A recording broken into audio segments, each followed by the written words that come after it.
Kirkland. Here. Councilor Pope. Here. President Train. Here. Councilor Wynn. Here. Mayor Heath. Here. There is a quorum. Okay.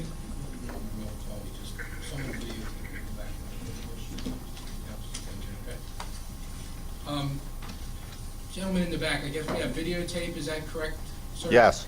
Could we have, are you also picking up audio as well Yes. as video? Yes. Is there anyone else that's taping the meeting tonight? Just audio Just audio from the Mercury. from the Mercury? Okay, just so everyone's aware, we have videotape and audio part of this meeting. It's been our practice to permit that so long as we place everyone on notice that there's both videotape and audio of the meeting itself, okay? Thank you. Could I have approval of the minutes for the, from the October 15th meeting? So moved. Second. It's been moved and seconded. Is there any discussion or corrections? All in favor, say aye. Aye. Opposed, motion carries. Just one note before we go to citizens' comments. Item number K, 265 King Street is being removed from my agenda. And then that's a request of the applicant, right? In case anyone's here to speak on it. Okay, comments from citizens present. Just a reminder, we have a 3-minute time limit. Please keep your comments to the point and be respectful. Rob Snyder, please. Get an address, please, name and address of everyone. Mr. Snyder, you're My address is 1574 North Adams Street. 1570. Yes, that's correct. Hello, I'm Rob Snyder, a member of Citizens Action Committee for Pottstown.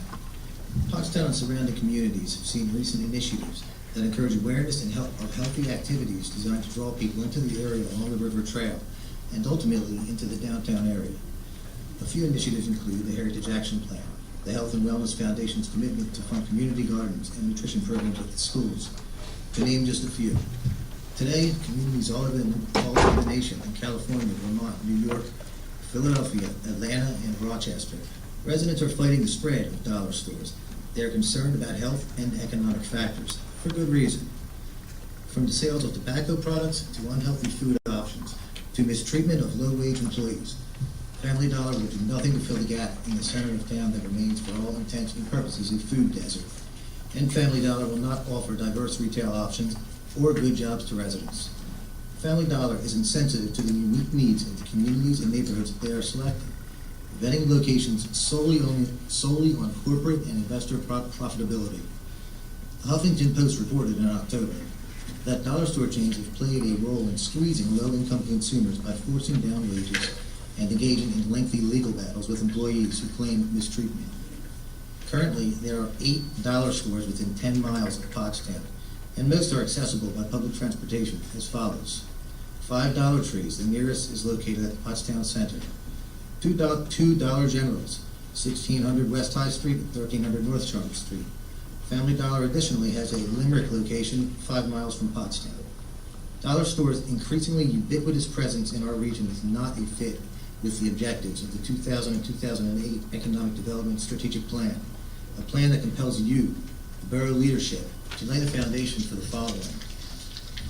And I quote, preserving and increasing environmental, cultural, and educational resources that establish the quality of life in Pottstown, attractive to businesses and residents of all income levels. It is also not a fit with the Metropolitan Regional Plan that calls for a comprehensive plan to ensure smarter growth in the region, better management of future development, and protection of the area's unique historical, cultural, and natural amenities. Last month, in a call to investors and analysts, Family Dollar CEO Howard Levin said, and I quote, over half of Family Dollar's customers are on some sort of government assistance. We contend this is not the direction we want Pottstown to continue to take, and would like to become more involved in these sorts of decisions earlier on in the process. We can do better than this.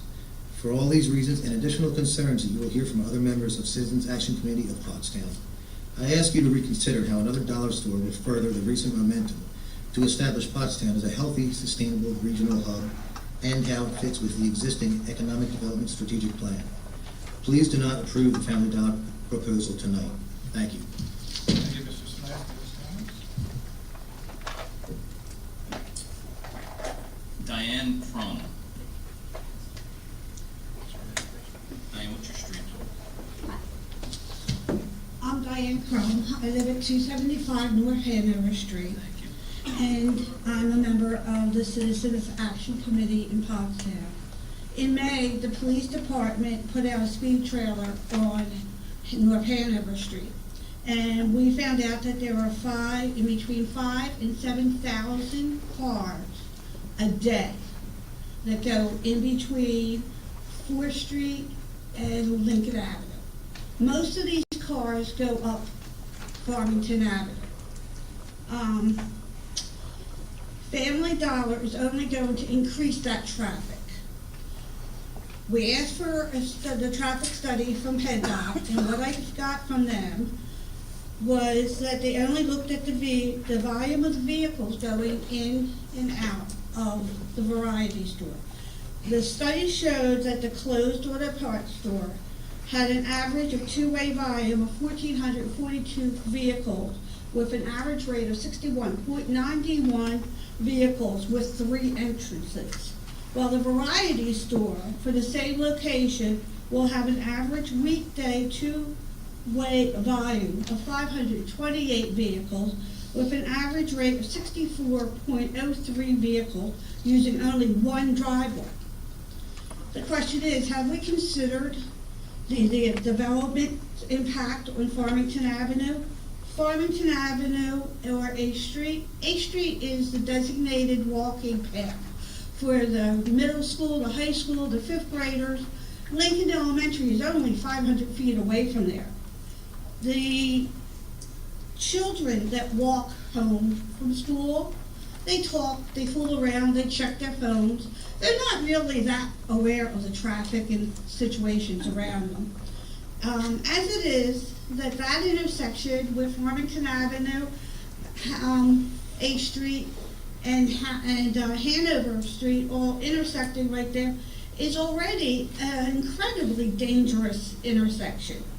Motorists are often moving faster with little caution approaching that convex of the roads, especially if they're thinking, oh, I gotta go pick up the bread or the milk, or whatever.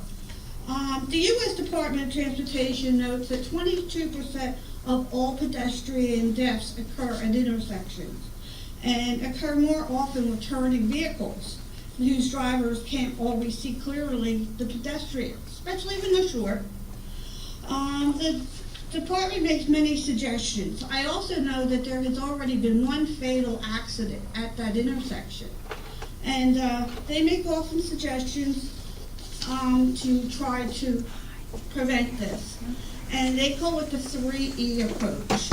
And I would like the borough to follow that. And that is improved pedestrian safety and intersections requires coordination between public authorities, professional engineers, media, education experts, and vehicle designers to reduce both the number and severity of the pedestrian collisions.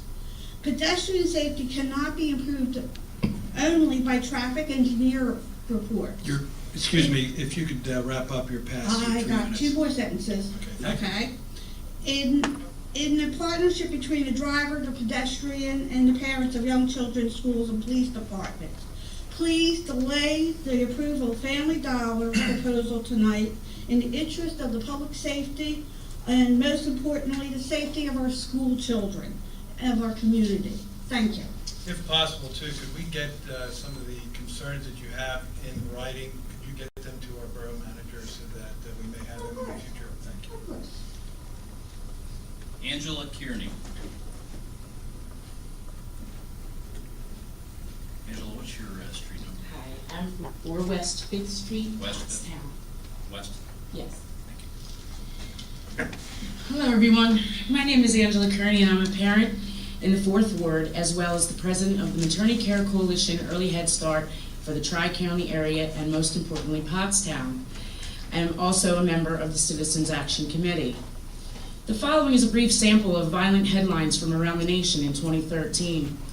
New Orleans, Family Dollar held up at gunpoint August 13th. March 2013, Chattanooga, police seek info on armed Family Dollar robbers. Gary, Indiana, Family Dollar robbers brandish weapons, robbed store at 4:45 in the afternoon on September 2013. October 2013, store clerk recovering from stab wounds in a Family Dollar robbery in the Cascade neighborhoods of Atlanta. May 2013, Wichita, Kansas, Family Dollar robbed at gunpoint, police need your help. And finally this from Tampa, Florida, in July of 2013. Police identify a man who shot and killed the manager of Family Dollar. There are pages and pages of such reports. Wherever you find a Family Dollar store, you find crime, violence, injuries, and loss of life. In Pennsylvania alone this past year, stores have been hit in Altoona, Harrisburg, New Kensington, Johnstown, and Pittsburgh. Erie, Pennsylvania, March 2013, headlines read, Family Dollar robbed again. And finally, in Reading, Pennsylvania, September 11th, WFMZ reported, masked men burst into Family Dollar emptying safe registers of money. They smashed through the glass and they were armed, and employees locked themselves inside the manager's office fearing for their lives. In Cumru Township, Pennsylvania, WFMZ also reports, September 25th, 2013, robbers target Family Dollar stores in and around Reading. Reading clerk suffers concussion after being punched in the face by one of the robbers. Family Dollar is the wrong choice for the location in a primarily residential area with only 500 feet from Lincoln Elementary School. And it's also a designated walking path for kids. Directly across the street, we have St. Aloysius. We would not be at peace with your decision to support Family Dollar should any of these violent crimes occur at the store in our community, and we believe you would not be at peace either. Please take the time to carefully consider this development and the best interests of Pottstown and Pottstown's children. Thank you for your time. Thank you. Jacob Trexler.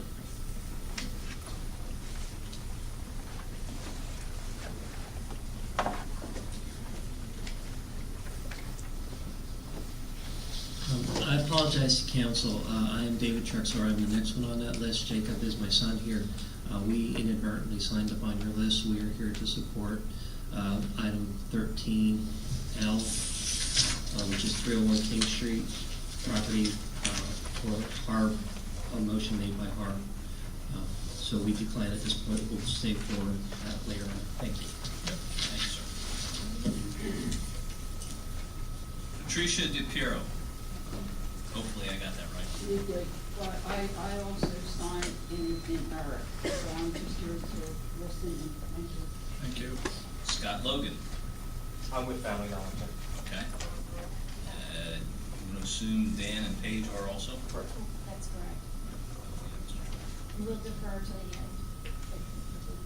Is that the end of the speaker? That is it. There's no one else. That's correct. With regard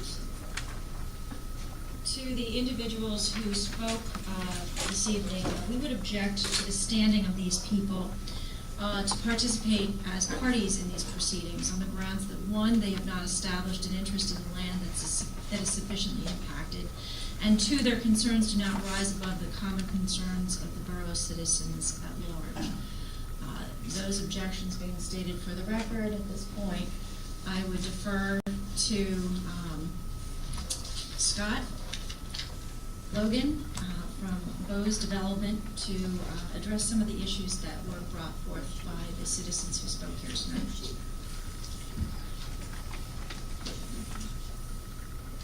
I'm not sure how you'd like, would you like me to respond to the comments that were made, or I can first introduce myself? It's public comment, so you're free to provide any information you care to Okay. the Borough Council. Keeping in mind, council may have questions for you when we get to that part of the agenda. Certainly. Well, my name is Scott Logan. I'm with Bose Development. We represent Family Dollar as their preferred developer. We did meet last week and had a fairly thorough explanation of what the project entails and what we're proposing to do with the site. We would like to start by reminding everyone that it's a vacant, previous supermarket and auto parts store. It is on a commercially zoned lot. It's a permitted use, the Family Dollar, that is. We are looking to clean the site up. The plans have been available for viewing. We are landscaping the site, making traffic improvements. We have gone through the proper channels. Our engineer can speak if there's any questions regarding status of outside approvals, but we've worked through PennDOT. We're working with county for soils approval. We've already submitted to the Planning Commission. We're bringing jobs to the community. It's not a Walmart. We don't hire 150 people. We are not a restaurant. We're not an alcohol selling establishment. We're the modern day local convenience store. So I know that the approach has been, we don't want a dollar store here, but as I touched on last week, Family Dollar is more comparable to a CVS or a Rite Aid in product. We just don't have a pharmacy, but we sell Tylenol, or we sell the Family Dollar brand. We sell beverages. We don't prepare food on site, but we sell prepackaged foods. We have convenience items, household goods, cosmetics, and as to the crime, I would say that if you were to search any business, you could probably tailor your findings online to support your thesis, if you will. So, yes, Family Dollars are robbed. I don't know the statistic if it's more or less than a McDonald's, a Wawa, a Subway, a Burger King, a Walmart.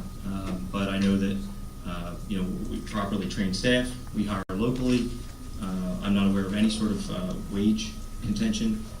We may only be hiring 10 or 12 full-time folks, but they will be hired locally. We like to run a safe store.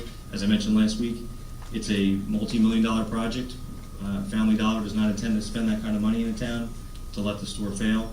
They don't intend to spend that kind of money in a town and not keep up their facilities and keep everyone safe, keep it well lit.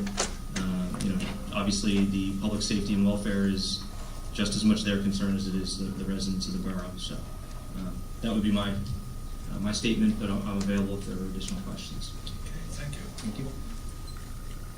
That would be Mayor, we have a public hearing at 7:30. 10 minutes. Do you think you can Yeah. do that? Okay. I want to welcome each and every one of you here tonight. It's so good to see the room almost full, people participating in the local government, and we certainly welcome each comment and will carefully consider them. I wanted to share with you a little trip that I took around Pottstown last Friday night. My husband went out to the football game with a neighbor, so I got to do whatever I wanted to do. And so I thought, let me take a revitalization tour of the downtown. And I stopped in at Juan Carlos and had one of those virgin mojitos. And it's like, it's a great beverage now. And I was so pleased to hear that he is happy with how his business is progressing. The place was almost full. And we thought back to the early days where he didn't really know where the next dollar of profit was going to be coming from. And so it was very nice to see that. And there's kind of a community atmosphere developing here where people see folks that they know, friends and neighbors, and enjoy some conversation and maybe go on to the next place. I left there intending to go to West End Alley. I don't know if you're all aware, but West End Alley is, you have to go there. I mean, this is great. It's where Havana Joe's was, and at one time Boogie's Deli was there. It's right across the street here on High Street. And they're open on Thursday and Friday for lunch, and they're open Friday and Saturday for dinner. And additionally, they have live music on Saturday. And of course, you all know Mike Holliday. I think he's heavily involved in helping them with the music component. And they have a great chef. So I had a nice talk with Ed Weishaupt, and he's enthused to be open after a very long phase of setting up. He hadn't been an entrepreneur of that sort in the past, so it took a little took a little catching up time, but it was just marvelous. But before I even got to West End Alley, I stopped at Lily's Grill, which of course is where Positively Pasta used to be, and they had breakfast and lunch as well as wholesale pasta and soups and so forth. And that's Lily's Grill, and they will be open for lunches and dinners as well. Very nice menu, a whole different look to the place. The people are eager, they're excited to be in Pottstown, and they're looking forward to a bright future here. When I left there, I walked over to Racine just to check on how I wasn't eating in all these places. I was just stopping in to see how they were doing. And he had gotten a fairly good start. He is a 5-star chef. He was at the Breakers in Palm Beach, California, is that it? And a number of other 5-star restaurants around the world. Now, why are these people coming here to us? They are right in the strategic plan that we have. This is just what we want. We want culture. We had the pioneers here.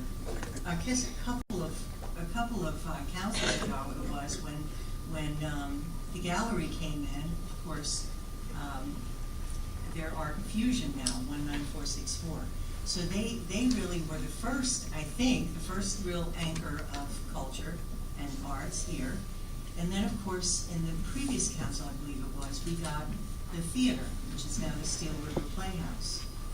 These are all the things that we want: the river, trail, the hiking, the biking, kayaking, developing. It's really very exciting, and it's been a privilege to be a part of this through these years. I thought back to when I was first running for mayor, and Ron Garza, of course, was trying to get this restaurant together and try to get it open. Am I here 10 minutes? They got time at 7:30. Okay. You can continue after 7:30. Okay, yeah, I'll fill up my lungs again, and then I'll start over again. So he really had gotten in deeper than he thought. It was a change of use, and that's a complicated thing in a restaurant. And it ended up spending much more money, and it was slow getting started. And they weren't so happy with what was going on out on the streets, and it wasn't as neat as it is now and cleaned up. And recently, we had a fundraiser there in, I think, April it was. And as soon as we said we were having one, he offered a place right away. And my husband mentioned to Russ Ferrara that we were having that. He said, I'm in. I'm going to come and sing for free. He's a classical guitarist. And I just thought, wow, this is really great. Just feel that love, man.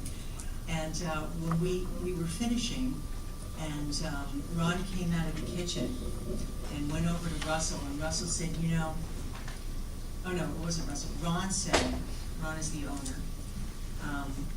He said to Russell, Russell, I remember 5 years ago, 5 long years ago, and hard years, when I was trying to open a restaurant in this town and trying to get into business, and there were 2 people that stepped forward to walk with me through that, and that was Russell Ferrara and Bonnie Heath.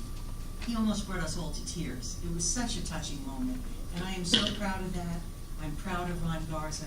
I'm proud of all the restaurants. I'm proud of Funky Little Kitchen, who was another pioneer, maybe not quite as long ago as the gallery, but these people have really embraced our vision, and they have been visionaries. They have come to a place where it really didn't look like much, and yet in their mind they saw something beautiful. And then of course we see Miss Lisa Muller, and an artist, a professional artist, who came many years ago. I don't even remember how many years ago. 5, 6, 7 years ago, from Phoenixville, and decided to make Pottstown her home, because she had seen the potential of it. Everything doesn't always go smoothly, but I've been pleased to be a part of this. I just really appreciate every person who is doing something positive. And in that positive, I include the people who are sharing their remarks. That's a positive thing to do. And I do not appreciate people who are negative. I don't think that they have really contributed. I mean, we all have contrary thoughts now and then, I sure do. But really, that I hope going forward, this will continue to grow in a positive fashion, collaboration, the school district, the borough, the borough staff, the borough council, the school board, working together with the Hill School. You saw when the kids came out, 700 people came out to clean up this borough, to bend over and pick things up one by one that somebody else dropped down there. I hope that we will continue that tradition, not only on that one day, but in other times as well, so that we won't cause the kids to despair after they spent so much time beautifying the borough and making a contribution. Let's follow up with that and keep it going. I see now is the time. Okay, thank you. We're going to have a public hearing on amendment to our subdivision and land development ordinance.